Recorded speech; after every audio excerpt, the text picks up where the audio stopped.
Good evening, everyone. Welcome to Build Your Best Life. My name is Jocelyn Charles. I'll be your host tonight. And our guest for tonight is Miss Evelyn Shaffer. And we are talking about the blueprint for success.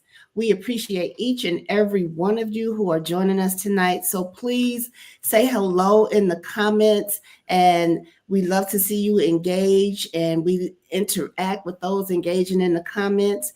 And give this live a thumbs up, some hearts, but greet one another as you come in. I will be watching the chat. And once again, we're very grateful to have you. My name is Jocelyn Charles, as I just stated. I am a mother of two, a mother of a son as well. I am an entrepreneur in business, and I am just enjoying this journey in life, loving and helping each and every family that I can when it comes to their finances. And I am excited to be here and grateful to be on the board of directors for the Build Your Best Life platform with Coach Deborah D. Smith. So tonight, again, we have Miss Evelyn Shaffer. Miss Evelyn, thank you for being with us tonight. How are you? Oh, I'm fine. I'm great. How are you? I am doing well. Excited to be here. It's such an honor to be able to serve and share and be on this platform with Coach Deborah. I truly honor her and her order of excellence that she has laid out for us over the years. And so it's a pleasure and an honor to be here. Thank you for joining us. Okay. So, Miss Evelyn, I'm going to call you Miss Evelyn because that's just what I do, right? We know each other from Pathway of Life Church. I've known you for, I want to say at least 14 years because I've been at Pathway since 2010. Yeah. So you go way back. Mm-hmm. Well, Evelyn Shaffer, you already introduced me, and I'm married to my husband, Robert Shaffer. We've been married for almost 43 years, and I'm a retired administrator, criminal justice administrator. I have 3 degrees, 2 sons, and we have, how many grandkids do we have? We have 4 grandchildren, all of them boys with the exception of one great-grandchild that's a girl. Oh yeah, and we got a granddaughter that's a girl. I'm sorry, but most of them are boys. Okay, so you have your hands full. Mm-hmm. You and your husband are very active in your grandchildren and your great grandchildren's lives. Yes, we are. Mm-hmm. Such a beautiful family. Yes. So tell us what you love doing and what is your blueprint for success? Okay, one of the things that I love doing is serving other people and working with people that may have some kind of problem in their lives. I like working in recovery type programs.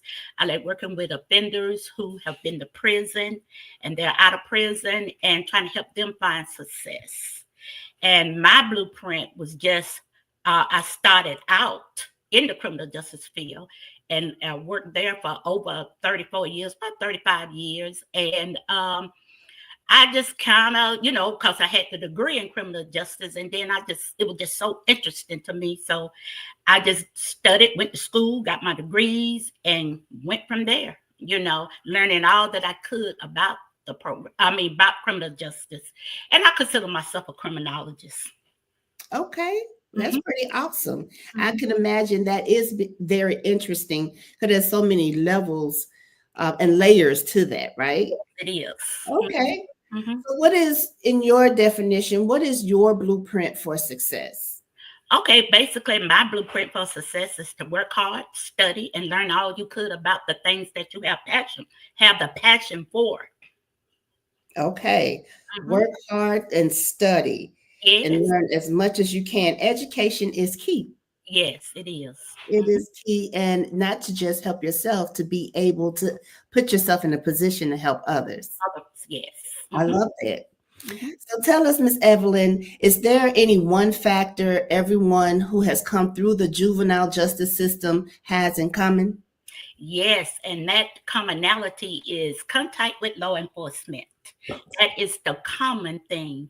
And the reason why they mostly come into contact with law enforcement is because of a criminal act or some type of delinquent act. And when I say delinquent act, that means that their behavior, delinquent behavior, may be something like underage drinking, maybe curfew violations, truancy from school, things of that nature. But the commonality is contact with law enforcement. Okay. Would you say that some of our juveniles also find themselves in that situation by association? Not Yeah, necessarily that they did an act that was wrong, but they just may have not made the best decisions. right. Association. It has a lot to do with it as well, because I always say that association bring on assimilation. So it's important to choose your friends wisely. If you don't, you could end up in situations where you wouldn't even think of. Yes, that could be detrimental from Mhm. someone who feel like, well, I didn't do nothing. Yeah. Well, yes, and I remember it's the grace of God that kept me because I remember as a teenager, my dad in particular would try to give me a heads up. I ain't gonna say try to. He would tell me, not to go around here, not to go around there.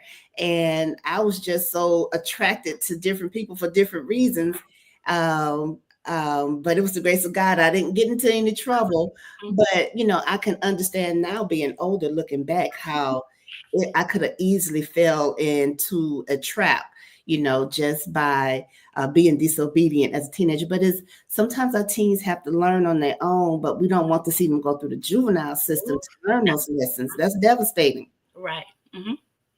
So, what are your top three processes or tools to help juveniles reform? Okay, one of the first things that has to happen in the reformation process is that um, these young people now have so many different challenges, in their lives, and studies have shown that they have a lot of childhood experiences, such as abuse, neglect, household dysfunctions. So you have to get to the root cause of the problem before you can even find a solution. And my first thing is, we had mentioned it earlier, is education.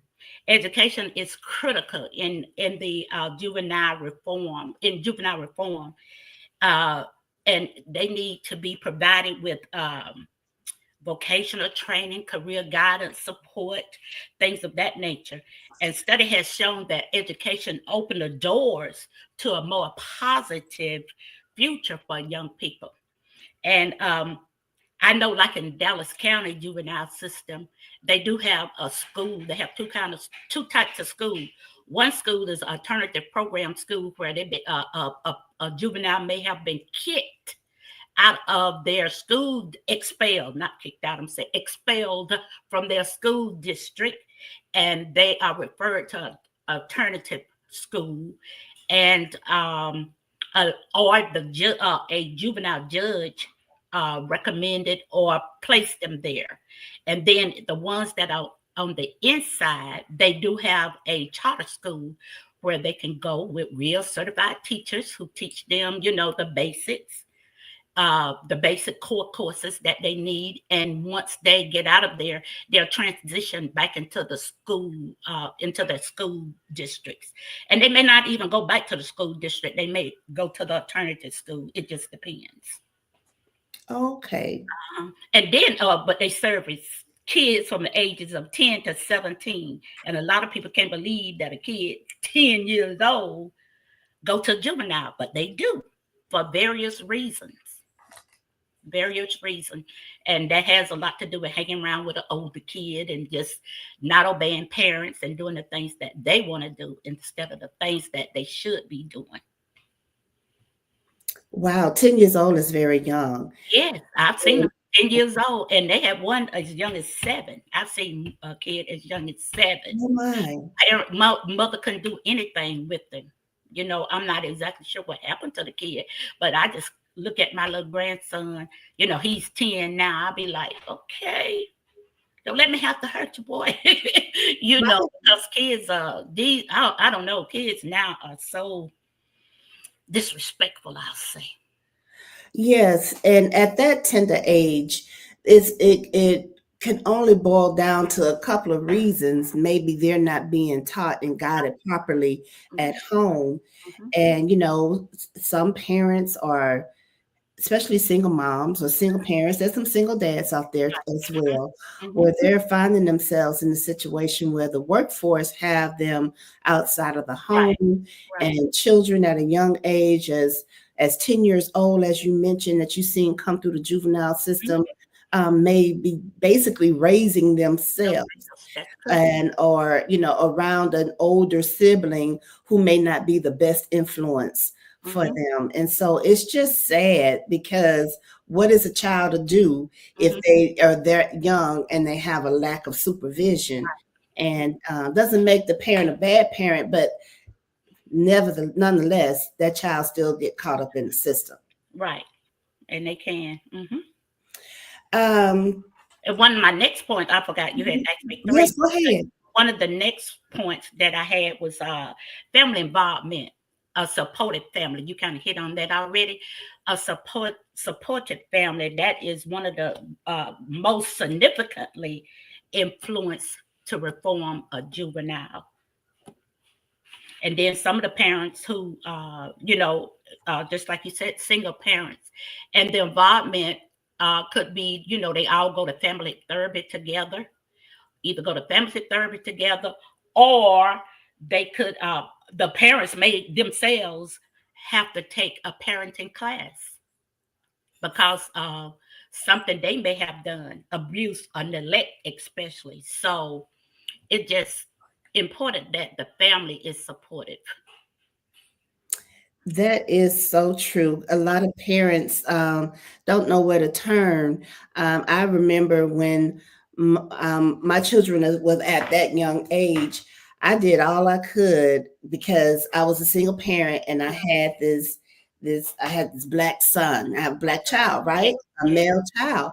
yes. So I just made sure to stay active, keep him in different Mhm, activities, mhm, football, Boy Scouts, and things of that nature, because I didn't want him falling victim to the streets, or mhm. or sitting idle, because what Right. sitting idle does. Mhm. And I ran myself ragged. I think back on it, but I can it kept identify. him out of that circle and kept him from falling into that trap. Right. Mhm, And mhm, and sometimes I just think parents need to be encouraged to give a little more of themselves to keep their kids active. mhm. And my final point is, they have to have the right mindset too, because the mindset is a set of beliefs that shape a person's lives. So you got to have the right mindset for in order to be reformed. You know, it influences how you think. Mindset influences what you believe in. So you got to have that right mindset, and uh, what you believe about yourself also have a great impact. So on your reformation, so that's one of the most important things too. The education is important, family involvement, and then having the right mindset. But there are two types of mindset. You have a fixed mindset, and then you have a growth mindset. And a fixed mindset may say, either I'm good at it or I'm not. But when you and the opposite side of that, with as far as the growth mindset, it says may say something different. I can learn to do anything. That's how you have to think. So you have a fixed mindset, and then you have that growth mindset. And when you grow, it actually changes the way you think. And another example is that's just who I am. I can't change. You know, but the opposite of that is that you could say I'm constantly working to involve in my work progress, or education is important when it comes to your passion. I need to educate myself to learn more. And one of the other ones, a lot of them, if they do get out in the workforce, or get to where they're out of the system, they need to get a job, just like you said, they need to be busy. And one of the other things they may say, that job position is totally out of my league. Yeah, it could be out of your league, but when you change your mindset, you said the position looked challenging. Let me apply for it anyway. I can do it. So you have to just believe in yourself and be aware of your limitations. That is so true. Apply for it anyway. That's what I call throwing a Hail Mary. Just put yourself out there. You don't know who is going to embrace you or pick up that application. Don't count yourself out before you even throw your hat in the ring. And that's kind of mindset a lot of young people do have. Yes, it is very true. And it starts sometimes is embedded in them from the adult supervision that they have, from the guardians, from the parents, because they see that small mindset, that small thinking, or looking at the glass as half empty instead of half full. And so it is difficult for a young child or a teenager to really grow past those habits of that mindset of a fixed mindset. So I want to, before I go on, I want to acknowledge those who have joined us tonight. And again, you're watching Build Your Best Life with myself, Jocelyn Charles, and Miss Evelyn Shaffer. And this is our Blueprint for Success broadcast. And we are speaking on one action. And I want to say hello to Miss Peggy Williams. Hello, Coach Deborah. And we have Coach Ricardo Miller with us tonight. Thank you all for tuning in. And hello, Mr. Dan. Thank you for all of you tuning in and putting a shout out in the chat. And before I move on, we were talking about the fixed mindset, and sometimes our children may not get that positive impact and have a positive role model as far as a positive mindset in the home. And that just made me think about affirmations and seeing Coach Ricardo Miller on here. I love that he has an affirmation that he brings to the children and to the youth. And it's even good for the parents. I have my affirmation. I have mine too. Right down my bulletin board. Yeah. Yes, because life can trip you up, and before you know it, you can stay in a negative space. That's right. And your children are not just listening to you, they're watching you. And so you have to read it for yourself and say it together as a family. So that's encouraging for any mothers and fathers on here, especially parents of young boys, so we can keep them encouraged, let them know that they have the power and the ability to do great things, and they are meant to be here and created for success. I love that. So, Ms. Evelyn, tell me, what attributes do most individuals have that have successfully turned their lives around? Oh, some of the attributes are the person has, they just begin to start believing in themselves and being aware of their limitations. So that's why they have to stay, number one, stay focused on the goal, whatever the goal is. And you got to be persistent. You don't stop learning. You keep pushing until you reach that goal. But you got to stay focused. You have to stay focused. Stay focused and be persistent. And one of the things we did talk about earlier, be aware of the people who you associate with. If a person don't increase your life, they either increase your life or they'll decrease your life. Take something from you. So it's important to be around. Just select your associates wisely, because you want people who not just tolerate you, but celebrate you. That's what I always say. Don't tolerate me, celebrate me. Exactly. I want you to elaborate on that a little further for the parents who are watching, or for the parents who may share this with their young men, their young sons, teenagers. Because when you're 15, 16, you're in that mindset, you're trying to figure out where you fit in socially. I Mhm. remember watching my son go through that. He Mhm. had an issue. So he thrived in other areas in his gifts and his talents, Mhm. but he struggled socially because he was almost like a historian. He would look back and have this vision and understanding of what my childhood looked like. Mhm. And he took notice that his childhood and teenage years didn't look the same, primarily because of technology, social media, and all those things. And so, as far as young men who are in school or parents with young men in school, can you share some encouraging words of how can parents keep their young sons encouraged when they're focused on popularity and who's cool and whose social media page is blowing up and things of that nature, and no one is liking my post, things that they measure themselves by when it comes to self-worth. It's a little different than when I was in high school from where they measure themselves now. Mhm. I call it peer pressure. That's one of the biggest things. Wanted, just like you said, wanted to fit in. Everybody don't fit in with with certain groups or things, you know. And one of the things about my grandkids, they used to say, that's my friend. They take everybody to be their friend. You know, no, that's not your friend. You just met him yesterday. So that, just like I said, they have to be careful about the people that they associate with. And the parents, you know, they need to look in on social media, look in on not only social media, but whatever, but TikTok and those different things, see what they're doing, Snapchat. So they have to be aware of what the children are doing. So just look in on them and make sure that that just keep them grounded, you know, on the right things, and just encouraging. Encouraging is really good. You know, leave a little notes. I love you.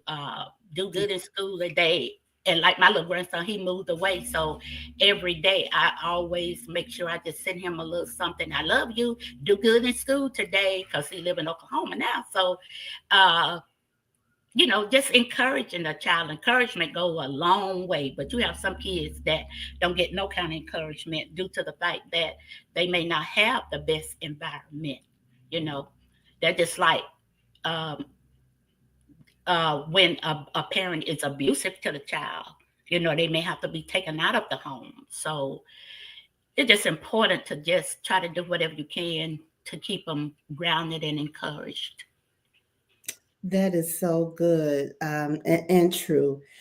We have to make sure that we keep our kids lifted up, and so they can stay focused and be persistent.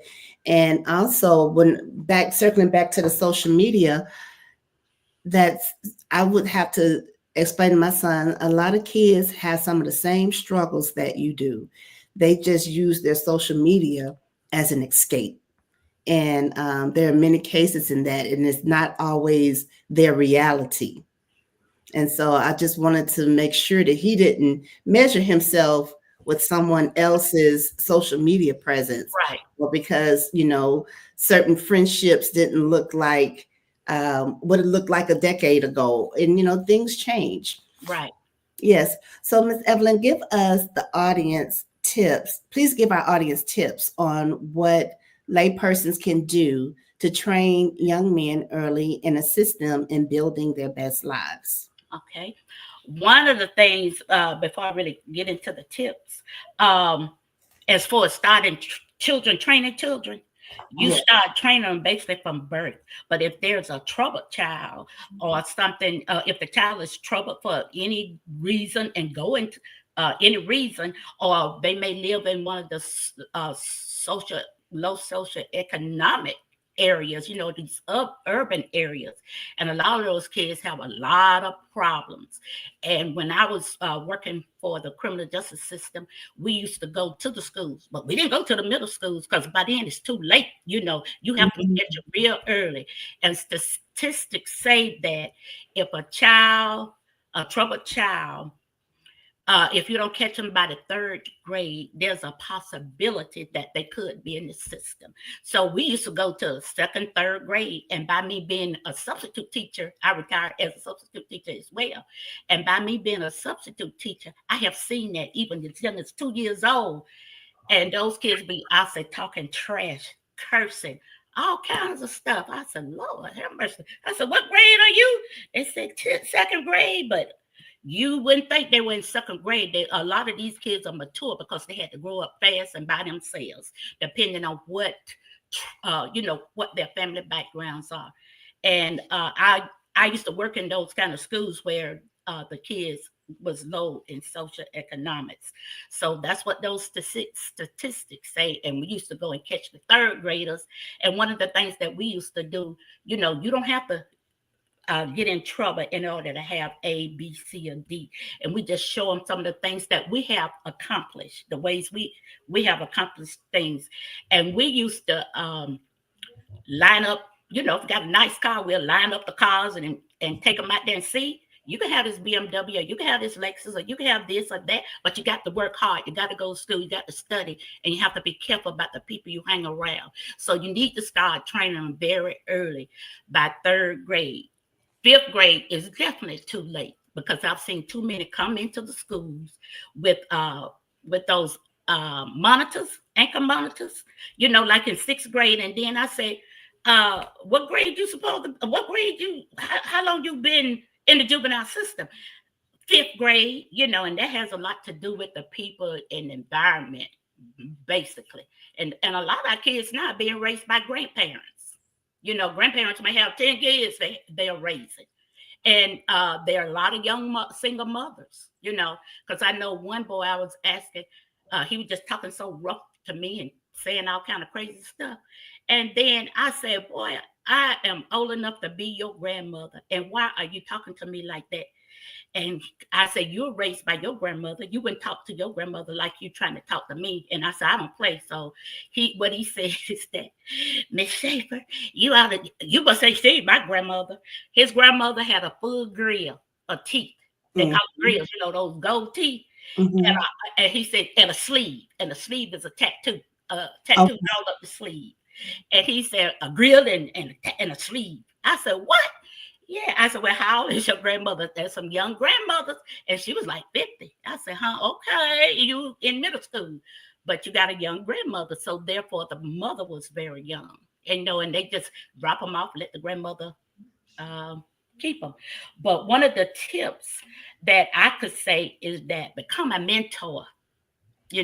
Become a mentor, volunteer in the schools. That's some of the stuff, either volunteer in the after school program at your local, in your community, such as a girls and boys club, because a lot of working parents use the boys and girls club, especially in the summer, for child care, because they have to work and have nowhere else to send them. And the fee is very minimal, that they can afford to send them there, but they don't have nobody to keep the kids. So they send them for child care. So that's another area. You can volunteer in those areas, just volunteer and see how you can help them. And a lot of programs have after school care. That's another place that you can volunteer, help the kids with their homework, talk to them. Talk to the kids, and finding a safe place is one of the most important things. But and also, you could be creative. Just be creative. Start your own program. Start a program in the church where you have the kids to come in and you can help them with their homework. Things of that nature. So, you can start a program, where maybe a program where they can easily get to the church in their neighborhood, things like that. But just be creative, because the bottom line is kids need a safe place to interact with others. They need a safe place in order to learn, and they need a safe place to grow. So volunteering in community service, creating your own program, volunteering in the school, because I used to be a school volunteer as well. Well, matter of fact, I still am a school volunteer. That's awesome. Are you volunteering in middle school or elementary school? It's wherever they need you. And Okay. basically, they normally need you like for field trips and things of that nature. Okay. So Hmm. that's what also what keeps you so young and vibrant. Yeah, girl. Okay.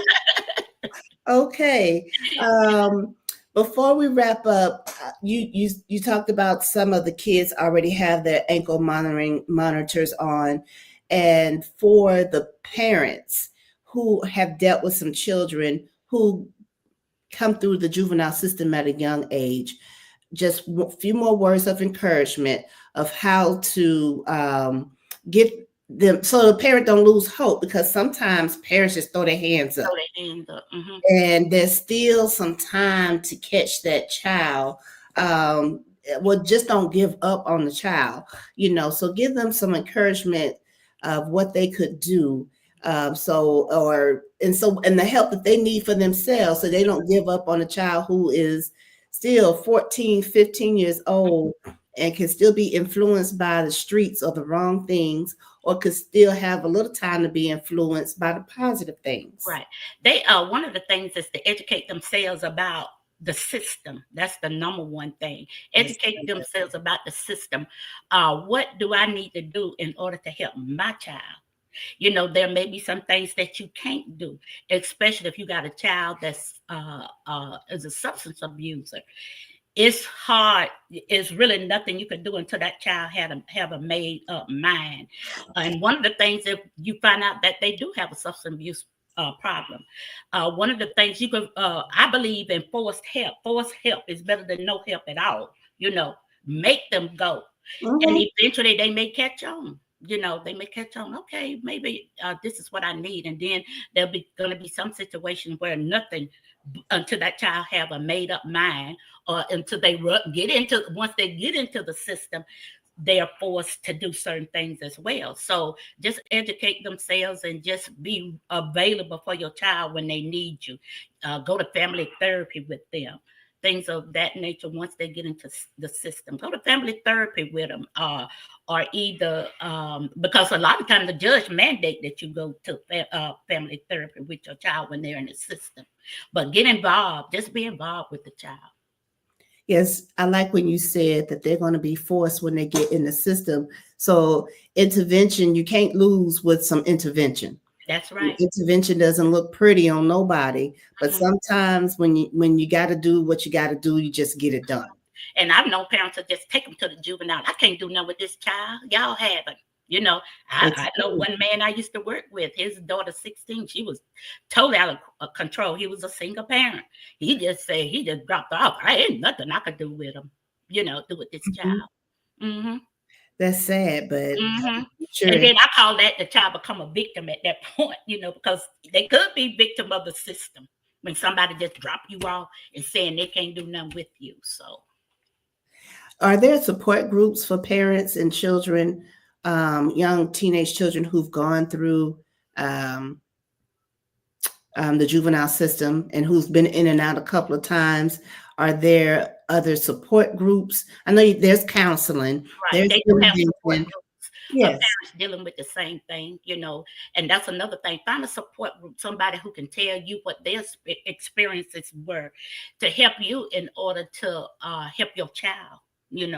So yeah, find a support group. There are many different kind of support groups. I know they have what they call uh, uh, Team Al-Anon for children with substance abuse, or Al-Anon for the mothers, where they can go and learn about substance abuse and different things of that nature. But the thing is to educate yourself. That's the most important thing, because there's so many different, these children are having so many different problems these days. So it's hard, it's hard for some parents, but yeah, they can. And a lot of parents, and so many single parents now. So that's, it's true. yes, especially in the urban schools, where the so low social economic type schools. Hmm. Hmm. I think educating themselves on the juvenile system is Right. key, because that's something as a parent you don't even think about. Mm-mm. You don't imagine yourself being at that crossroad in your life or with your child, Hmm. and to educate yourself with the system. um, I'm sure they have resources as Yeah, well. they do. They have resources and they can get the resources, because once they go into the system, like if they go into the juvenile system, they have a caseworker. And the caseworker can help them find the help that they need. That's what they are there for, to help them find the help they need, and those things of that nature. Hmm. Okay. Well, this has been a very informative conversation. I really appreciate you bringing your knowledge and your expertise to the Blueprint for Success platform. We greatly appreciate you.